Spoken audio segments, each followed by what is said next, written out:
You understand? And so in the Bible, it talks about not only being chosen by Jesus, but getting ready to spend eternity with Jesus.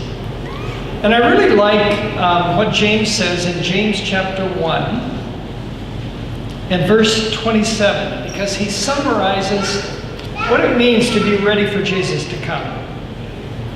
He says, religion that God our Father accepts as pure and faultless is this: to look after the orphans and the widows in their distress, and to keep oneself from being polluted by the world.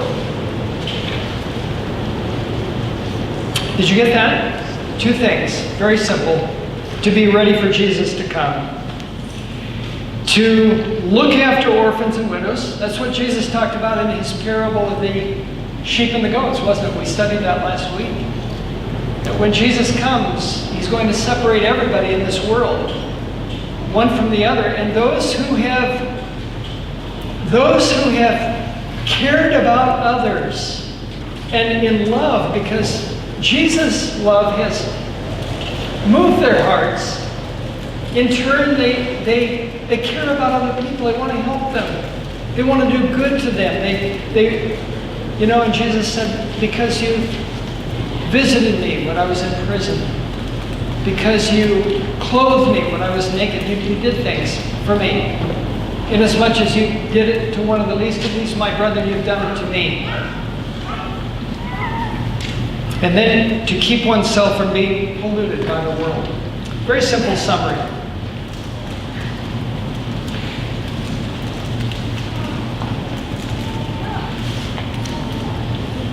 And so we come to our last sermon in this series, Signs of Christ Coming. Are we there yet? I want to recommend a book to you. I have 9 copies, and you can have one for a donation. There's a tithe envelope in the book, and we'll have them available after the service today. Take it home and make out your check and put it in the envelope and bring it next Sabbath. Randy Roberts, the pastor of the Loma Linda University Church, preached a series of sermons on the second coming of Christ, and a lot of what I'm saying to you, I'm indebted to him for some of the ideas that he shared in this book. It is a powerful book about how to be ready to meet Jesus. And so I want to invite you to get this book. You can also get it in Kindle form online if you prefer that. When my children were young, we would go on trips together. Not like you do in Hawaii, because trips aren't very long here. But on the mainland, trips can be quite long. And so we would go on trips together. Sometimes it was to visit Grandma and Grandpa. And you know how it is, maybe you remember if you've had children, after about 10 minutes of being in the car, a little voice from the back seat would say, "Daddy, are we there yet?"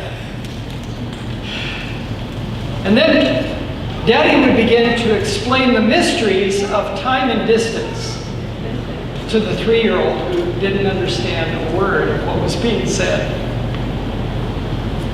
"Daddy, are we there yet? Daddy, are we there yet?" And finally I learned my lesson, and I began to teach my children about signs on the road, like Kiana talked about in her children's story this morning. And what signs mean, and what identifying landmarks mean about how close we are to Grandma and Grandpa's house. And that helped our future trips. Because when the question would come, "Daddy, are we there yet?" I would say, "Let's watch for the signs. Let's watch for the landmarks." And that would occupy them, and it would reduce the questions. You know, adults ask this question too.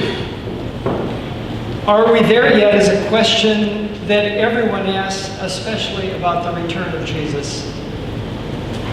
We are not alone. It's always been that way. In Matthew chapter 24, and if you want to take one of your pew Bibles and turn to page 960, you can follow along or follow on your iPhone or your iPad. In Matthew 24, Jesus made a simple prophetic comment to his disciples. They had been worshiping at the temple, and as they were leaving the temple, the disciples pointed out how beautiful the temple looked in the sunset, in the light streaming from the setting sun. I've seen pictures of Solomon's temple. It was made out of white limestone. The rocks, some of them were as large as a school bus, some as large as a minivan. Huge stones, quarried to fit so close together that you can't slip a piece of paper between them. Amazing.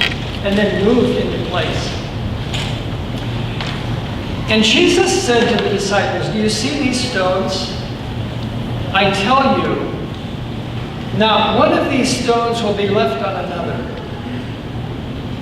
Which prompted a question. The questions the disciples asked was simply, "Tell us," they said, "when will this happen, and what will be the sign of your coming and of the end of the age?" Jesus, are we there yet? How far will it be?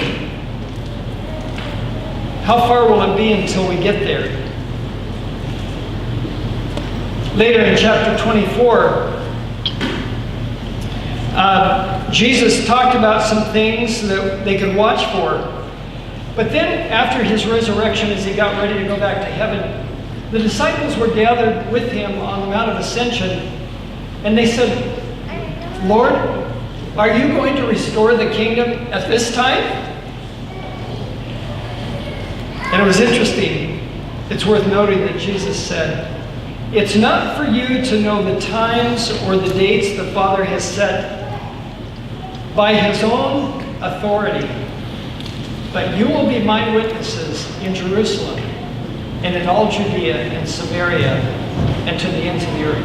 Whenever the disciples asked the question, "Are we there yet?" Jesus responded not by telling them all about signs. He did tell them about signs. But he responded by giving them their work to do. He said, "You want to know how close we are? I want to give you some work to do." Last Sabbath we discovered in Matthew chapter 24 and 25 that the main point that Jesus is talking about in Matthew 24 is not the signs of his coming, but it's the work that he leaves us to do. In the middle of Matthew 24, he said, "This gospel of the kingdom will be preached in all the world for a witness to all nations. And then the end will come." We're going to talk briefly this morning about some of the different signs the Bible speaks about. But I want to ask you a question. Of all the signs that we're going to talk about today, which do you think is the most important sign? Just think about that. As you listen to the various signs of Scripture, I want you to ask yourself that question. What is the most important sign that Jesus gives us? Now, what is the purpose of signs? I already talked about it a little bit, but I want to mention three purposes. Number one, Jesus knows what is happening. He sees the end from the beginning. He knows what is ahead, and he's not caught off guard. When I read that, that should say something to you. That should say we can trust Jesus. We can trust Jesus because he knows what's going on in this world. He knows what's up ahead. He knows how far it is to home, and we can trust him. And that's one of the reasons he gave us signs, so that when we see them, We know that he saw the signs ahead of us. Number 2, Jesus gave us signs in the Bible so that we would know that we're not wandering in circles in this world. You know, there are a lot of people who believe that things just happen in this world. They just kind of happen, you know, and sometimes they happen in circles, sometimes they happen linearly, but it's not really going anywhere. Jesus wanted us to know we're not wandering in circles. He has planned a destination for us, and that destination is heaven. And we are heading home. Number 3, Jesus has given us signs along the way to heaven so that we can know we are still on the road and how close we are to home. Just like I do with my children. Jesus cares about us, and so he has given us signs. As Miguel was playing his song this morning, I love you, Lord, I was thinking about something. When you accept Jesus as your personal Savior, you give your life to him, that changes everything. That changes how you relate to everything in the Bible. You see, the subject of signs for Seventh-day Adventists is a good news, bad news subject. Many of you grew up hearing sermons about the signs of Christ coming. Maybe you heard an evangelist speaking and he talked about all the bad things that were happening in the world. Or maybe it was a pastor. Maybe they had a screen up front and they showed terrible things that were happening in the world. And as you listened to that, you could feel the fear rising up in your heart. And you could sense the adrenaline pumping through your veins. And you know, many Adventists grow up that when they think about the second coming of Christ and the signs of his coming, they have a fear reaction, almost like a panic attack. Randy Roberts shares in his book that one time he was talking to church members about what they would like to hear him speak about. And he was talking to one man, a professional man, and the man said, "One thing I don't want to hear is a sermon on the second coming of Christ." And Randy said, "Well, okay, thank you for sharing that. I'm interested." You see, Randy's a counselor as well as a pastor. He said, I'm interested in why you say that. And the man said, when I was growing up, there were sermons on the second coming of Christ that scared me to death. How many of you can relate to that? I see quite a few hands.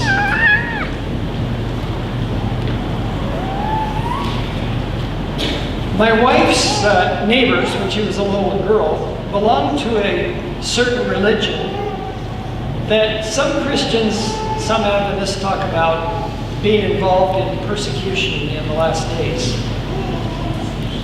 And my wife was afraid to go to their house to visit because she was certain that in their basement, like the preacher said, bad things could happen. I see smiles. You see, signs and sermons about signs are a bad news, good news proposition. I've learned that when you get to know Jesus, it changes everything. For me, signs are not scary things. Well, I admit that I have some of that in my blood, in my background too, that when I hear about something, I start worrying, the adrenaline starts pumping, and then I stop and I say, wait a minute, I love Jesus, and he loves me. And this is a sign that we're going home.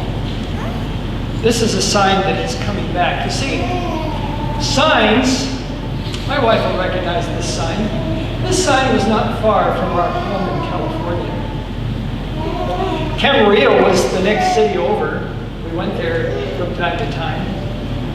And then Oxnard was the next city over, but it was a long way to San Francisco. Signs are given for two reasons. They're given to show us how far we have to go and when we're going to arrive home. It's wonderful when you see a sign that speaks home to your hearts. When I've been up the coast to Waianae or the central part of the island coming back, I come around the bend in the road and then I can see the coastline sweep around to the city of Honolulu. So beautiful in the sunlight, Diamond Head off in the distance, and I know I'm getting close. I go a little bit further and I see the sign to the Like turnoff, and I know I'm getting closer. And then I come into the city and I know, well, it's not far now. And then I see the Punahou exit, and I know I'm only about 2 minutes. Home. That's what the sign should say to our hearts. Home.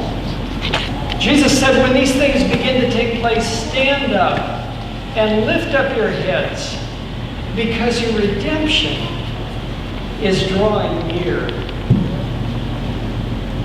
When you post things online or on Facebook or talk to people about the second coming of Christ, can you do it in such a way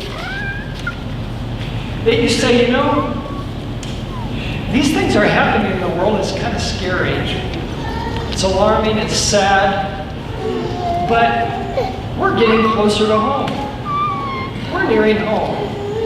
Jesus is coming. And he told us these things would happen. We're nearing home. And they'll sense the love in your voice and the excitement in your heart. And they'll want to know you're Jesus too. Now, there are other signs that we see on the road. They're warning signs.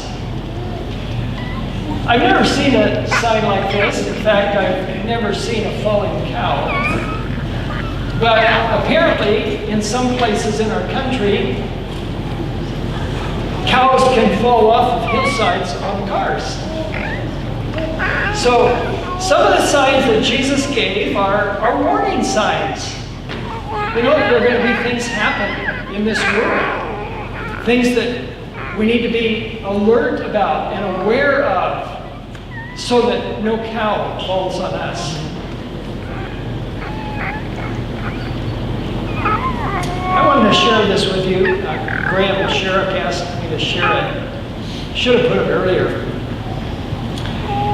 When Jesus talked about waiting for his coming, he told us not to obsess about the signs.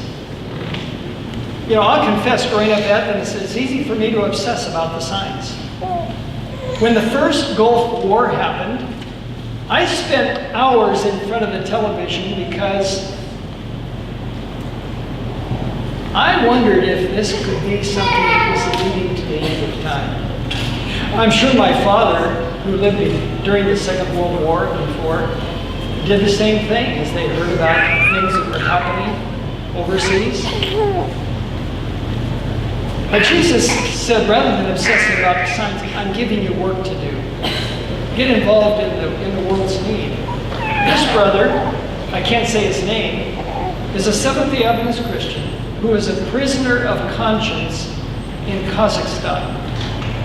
He was sharing his faith on the university campus. He was giving Bible studies, and now he's in prison. Graham has set up a Facebook site. So if you can remember his name, no, talk to Graham and find out where the Facebook site is.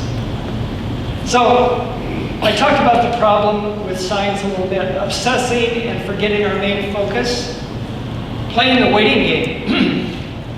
My daughter teaches a youth class at the Kainoa Church. We were talking about signs a couple weeks ago. There was an academy student from the mainland, and she said, "Oh, I know all about the signs, and I know what's going to happen."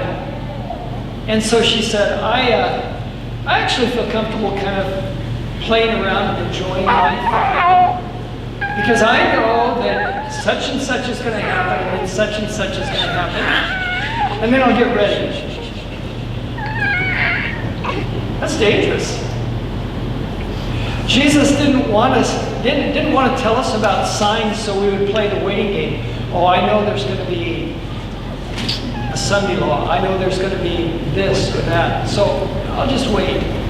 You know, friends, I want to tell you, Jesus said that he didn't know the day or the hour that he was going to come back. He said we need to always be ready. Another reason is that life is uncertain. We don't know what's going to happen tomorrow or the next day. We might not get to live until those signs happen. So Jesus said, be ready every day. Well, our service started a little later today than usual. So I'm going to leave you hanging. We're not going to go through some of the major signs that we see happening in the world. I'm going to preach another sermon on that another time. Not next Sabbath, because I want to talk about something that would relate to the holiday next Sabbath. But I hope I've given you a little bit of perspective on signs today. I hope when you think about the signs that you're aware of in the world, that instead of thinking about them with fear, you can think about them with love. Because Jesus is preparing a home for us, and he's given us those mileage signs to let us know how close we are to home. I'm looking forward to going home to heaven. Aren't you? I'm not looking forward very much to what's going to happen in the world before Jesus comes back, because the truth is, we are going to go through a war zone before Jesus comes back. I was reading something about what's happening in Syria and thinking about it this week. We need to pray for the people in Syria, for our believers, for all people in Syria. Their lives are being obliterated. And Jesus told us, he said, you're going to go through much tribulation before you enter the kingdom of heaven. So that will happen.